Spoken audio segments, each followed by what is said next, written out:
Hello everyone, Ceri the Crafter here, that's C-E-R-I the Crafter, and it's the 1st of December 2025, which is the last colour combo of this year, so excited for that. That's another year gone.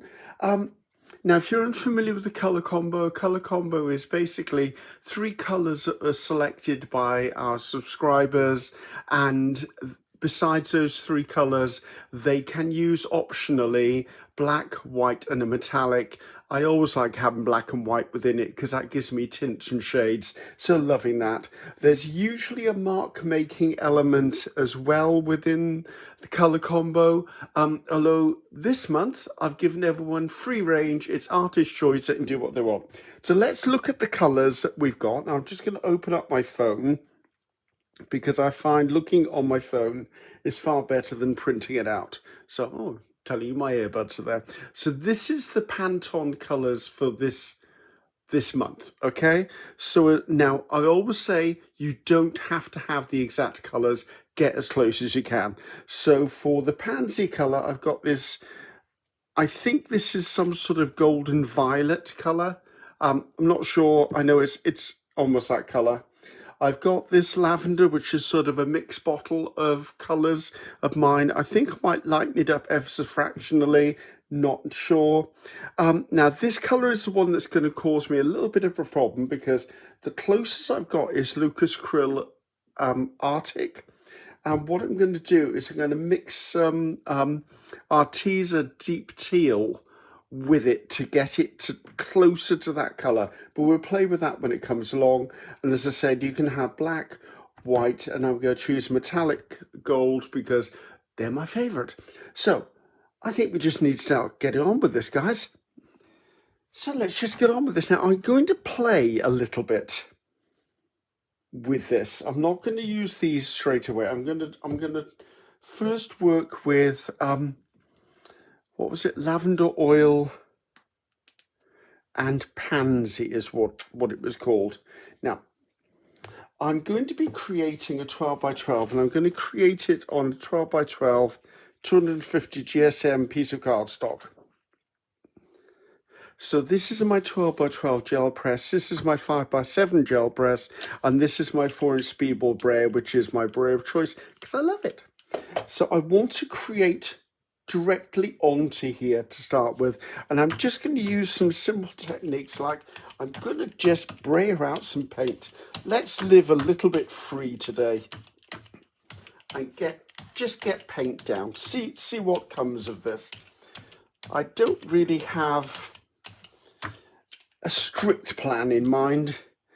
I've been trying to film this video for 3 days now, because the weather here in Wales has been an absolute atrocious mess.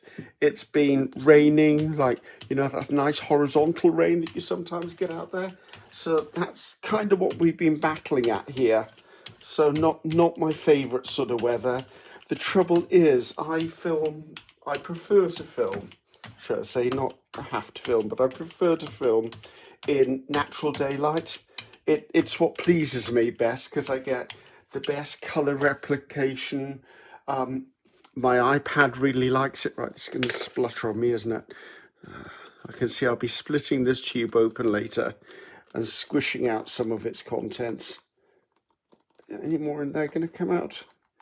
Come on, you can do it. There you go. I think it's having a bit of stomach issues, this one. That's what it sounds like anyway. So as I say, I'm just coming in to build something. So this just goes to prove, guys, that you don't have to have a gel plate to create a background. So I'm just coming in, building layers upon layers, just to get interested in it. I'm going to cycle back through the colours, because that'll give this more interest yet again. Trying not to avoid the middle, which I very often do. Now, I would say, even if you don't have a gel plate, a brayer is a very, very useful piece of equipment to have at hand. I love my brayer. I use it for more than just doing backgrounds. I will very often, when I'm gluing stuff down, I will very often use my brayer to get the air bubbles out of it. If I'm working with fabrics, sometimes when I'm gluing it on a journal cover, this will be the very bit of equipment that I reach for to grab to bring stuff to work the air bubbles out and spread the glue around. I have several, by the way. I don't use my painty one for the fabric stuff. So there you go. So we're getting a nice, interesting background now. Now, during the course of this video, I will be doing some cleanups. That's when you'll see that old transition thing happening on the screen. And that's purely because you don't need to see that. I usually clean up onto newsprint offcut paper, which I'm sure you've seen me do before. Right, I quite like that. I'd like to put a little bit more of the dark into here. I seem to have lost my dark.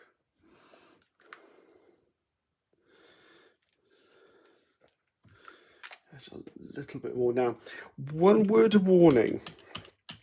If you're doing this, you're adding quite a lot of moisture to your cardstock or your paper. So it is going to curl. It is going to curve if it's not held down in some way. It's also going to saturate the layers of paper pulp or card pulp within this. So you just have to be a little bit cautious because you know you're going to have soft paper. I like that. I like that where that's at. That's nice. So what I'm going to do now is I'm going to pause the video. Am I going to pause just yet? I am going to pause the video. And what I want to do is I'm going to hit this with a cool hairdryer.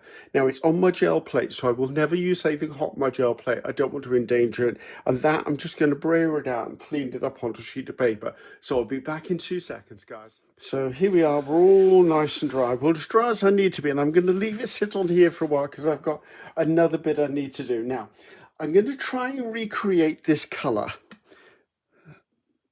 What was it called? Something Arctic Frost, I think it was called. So I'm using Lucas Krill Arctic. I'm going to use a touch of this colour, which is Arteza Deep Teal. Now, I'm not sure, guys, how this is going to go because I'm making this bit up as I go along, okay? I've got a feeling I might need to put some white into this, but I just get this. I wanted a bit more greenness into this. I think that's not bad, actually. Let's pull in the original. So here's the original colour. Right, that needs a little bit of dirtying up. Maybe a bit more green. Let's see whether I can just put a touch more green into that.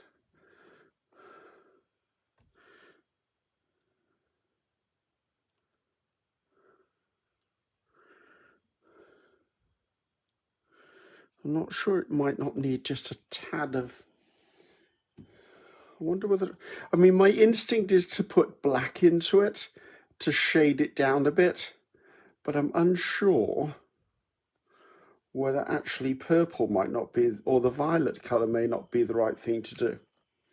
Or do I want to live with that? It needs a little white.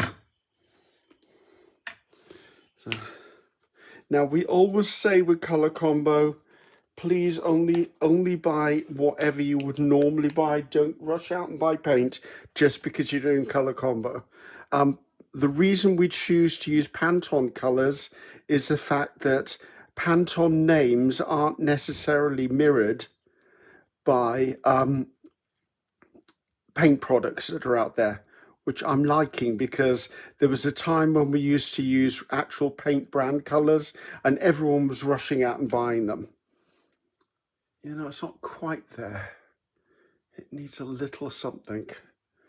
Right, use your sense, Griffiths. What's missing from that?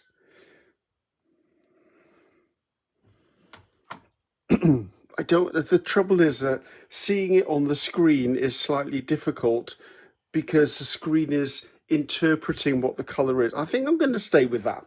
I'm just going to go with that because I'm liking the colour so far. So I'm just going to grab my brayer. Executive decision, that's going to be my version of it. And I'm going to come in.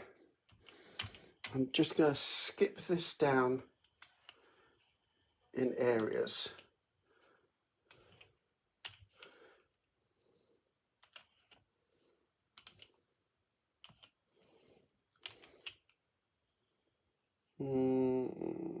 think that way will be better. And that way down there. Right, so we've established that. Right, now I'm going to have to get this dry now before I go on to the next bit, which is fine. So there you go, that didn't take long. So now what I want to do is, I've got the colours in here already. I mean, the two purples have mixed slightly, and that's fine, because I wanted an interesting background to plant stuff against. So I'm going to come in again with now the lavender oil colour, or my version of it, and I'm going to use a piece of just regular packaging corrugated card. And what I want to do is I want to put lines here on this, just to split this up a bit. So to make it look less blocky is what I'm trying to say. So I'm just going to brayer this out. Can you see? You can see. And I'm going to come in just regular packaging, and I'm going to tap it down. And now I know this edge is a straight edge, so I'm going to have to do it this way, I think. This is me moving that around. I want to come in so that it's parallel to the structure that's already on there. And because the colours all work together, actually I need to go this way, don't I? I'm trying to work this out so I can do it with my hand the way it is. I don't mind if it crosses over and causes a slight bit of a grid. Anyone who knows me knows that that's one of my favourite things to put on things, is grids anyway. So we come in again. This time I'm marrying it up with that line there. Coming down here. I sound like I'm being really methodical. I'm kind of I'm being intentional, should we say. I'm being intentional with the placement, because I have this sort of aim to make this look a little more delicate. Right, there you go. That's fine. That's enough on there now. Now, so as far as color combo goes, we pretty much have everything we're supposed to have, but I would like to reintroduce this again. So I'm going to class the two that are married together in the background as a tint or a shade. So it would be a tint of this and it would be a shade of that, because we played around with the intensity of color. We've got the Arctic Frost, or whatever the color was called. I can't remember off the top of my head what it was called now. What was it called? It was called Aqua Frost. Typical, got it wrong, but that's not a surprise for me, is it? Right, I need to clean this up here. I think this is a stencil by PM Artist Studio. Well, I know it's a stencil by PM Artist Studio. I think it's called Hexagon Lotus Blossom. Let me go and check. I wasn't far off. Hexagon Lotus Flower, this is called. And I want to put this in, and I think I want to come in maybe with the gold on this one. I think so. I think we're going to come in with the gold. So this is the gold I'm using. Don't need a huge amount of it. And what I'm going to use is, I've started using these little spongy things on the stick. You'll sometimes find these in art stores. Sometimes you find them in the kids department. I found this in this company here in the UK, because I did have two of those, you know, those really intense bristle makeup brushes I was using. I broke two of them in one day, and I'm like, you know what? I'd rather use these. They're a bit like a Tim Holtz blending brush at the end of the day. So I'm just going to put this on the edge.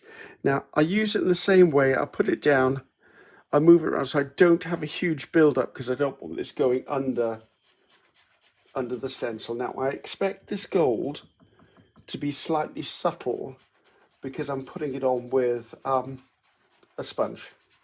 I'm not expecting the intensity I would normally get from gold if I put it on through the stencil on the gel plate. See, it's still a beautiful, beautiful look though. So I come in, I want a piece of it down here. The hard thing is not to overload the sponge, which is so what you want to do. Well, so what I want to do anyway, because I'm like, ooh, I can get it done quicker if I put more on the sponge. Yeah, I'll spend up more time cleaning it up than anything else. Really loving this. Right, so all the way to the edge. No, actually, let's turn it this way.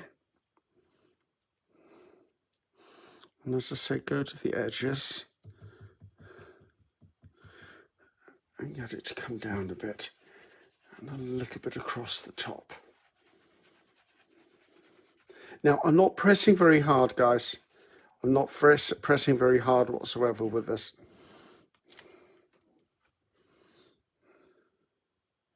Is that enough? I think that's enough, right? I could just wipe that with a clean cloth, but I'm just going to let that be as it is. This, however, does need to go into water. So I'm liking where we're going with this so far. I like that colour combination. As I said, I think it'll come to life when I put the deep purple on it. Let's clean that off there and put on my clean-up sheet. Now, I'm slightly hesitant to go ahead now because I know that the paint is slightly raised. You might be able to just see it's slightly raised, which means it's going to need a little bit of time to dry, or I can hit it with a hairdryer. But let's have a little look and think where I'm at the moment. Now, I did pull out other things to play with, like these. However, I'm now hesitant against using them all because of scale. They're all very similar in scale, and I'd quite like them to look slightly different. Now, the other one I pulled out, which is this one, is the bubble wrap one, which I'm going to use with this colour.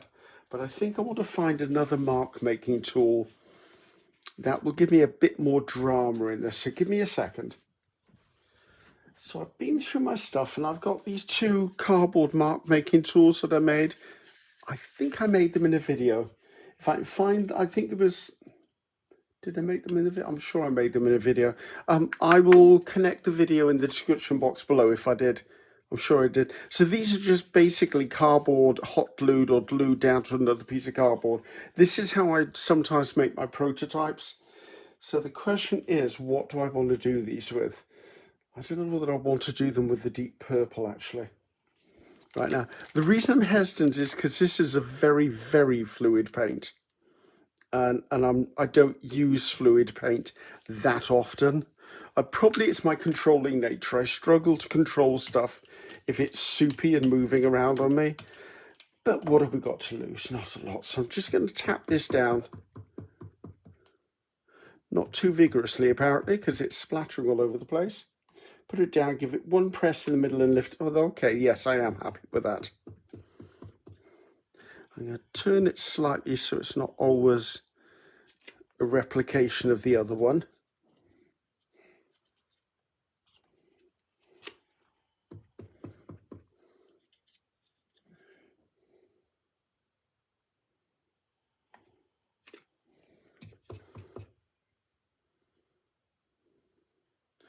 I don't mind one off.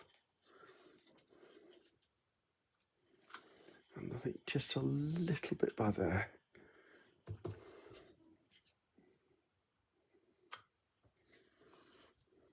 Right, because there's more to go on here, so I'm okay with that. Right, I usually just leave these dry. I don't even try to clean them up, because the more the paint builds up, the more of a grungy look I'll get when the paint's dried, because obviously it will pick the paint up differently the next time. So I think it's time to turn the camera off. I need to dry this. I need to save that paint for something else because I don't want to waste that, and I'll be back. I like where this is going, so let's just do a little bit of a check here. So the Pansy colour, which was a deep violet, I've got. Lavender Oil, which was the colour of the lines. I've got the Aqua Frost, which is my version of that in the background. I don't have white, I don't have black, but I do have metallic. Remember, black and white are not necessary, but we're going to put black and white on here in the moment. Now, the bubble wrap stamp I pulled out, this is bubble wrap style 2. I'm going to do it in white. Now again, we're going to have the splattering of the paint tube. Oh, that's way too much paint. I guess I'll be stamping onto a bit of excess paper after this. So, just going to come in, tap it down, just always look at it, because unless you're using black, you will always be able to tell whether you've got good coverage. I think I want to put that right by there. Probably because I'm scared of I'm not going to put any, I'm going to forget the middle again. Don't need a lot of this. I just want to be sure I've got something of interest on here.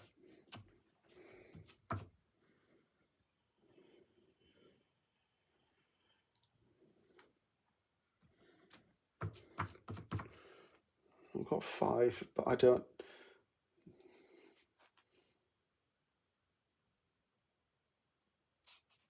Extend that up a little bit.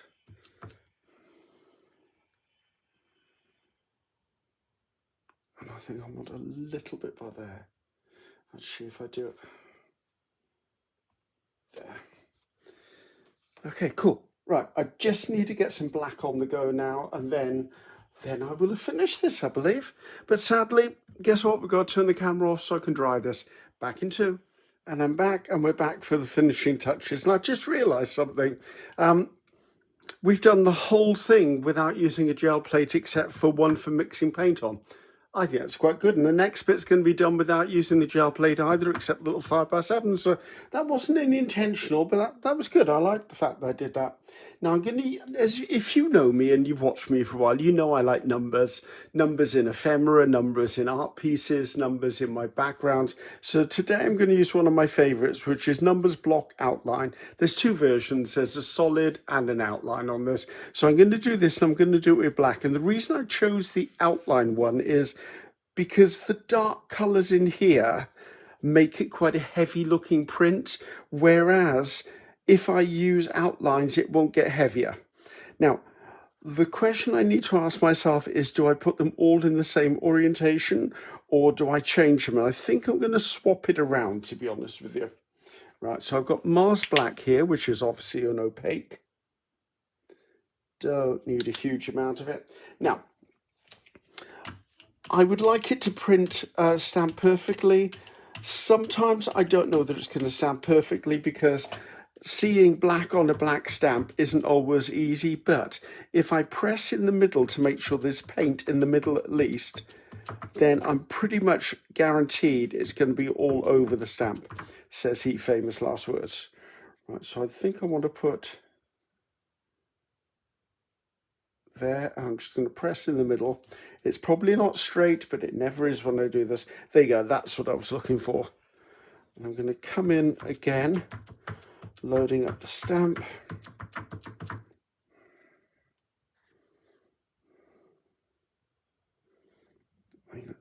By there would be good. I quite like to go off there. I'm turning it around so I'm not, it's easy to fall into the habit of doing it all in the same direction.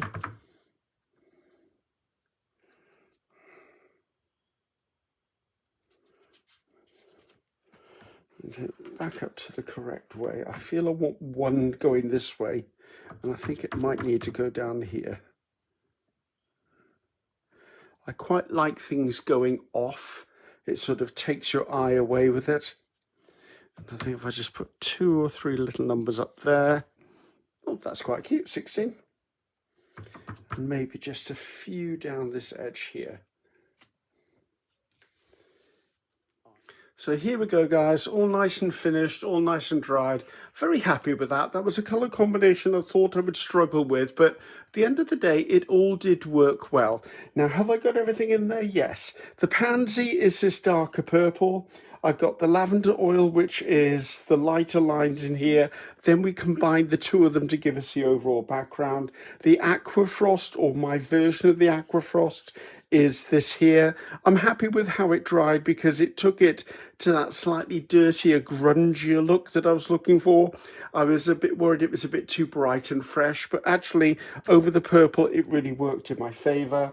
I then have black, I have white, and I have metallic, although those were options. And the mark making was actually the artist choice this month. So my mark making is obviously the things I stamped, or you could just say the corrugated card is that. Now, What I would say is if I've used anything in here like foam stamps or stuff like that, you are going to find that in the links in the description box, which is below. So when you look under the title, there's usually a couple of lines of text with the word M-O-R-E, more in bold. Click on that, it'll open the box either below or by the side. It'll depend on your device or how you're watching it. If you can't find those links, if you go to the bottom of the description box, there'll be my website. Go there and you will see a visual catalogue of all my designs. Just click on one of those images in the stencil shop or the foam stamp shop. It'll take you directly through to PM Artist Studio, and there you will find everything you need to know. So thanks guys, I'm happy with this. I really do like the subtleness of putting this on with a sponge. Really works for me, and I love the way that catches the light. So thanks for your patience with the on-off and the drying. And I'm Ceri the Crafter. That's Ceri the Crafter. Until next time, goodbye now.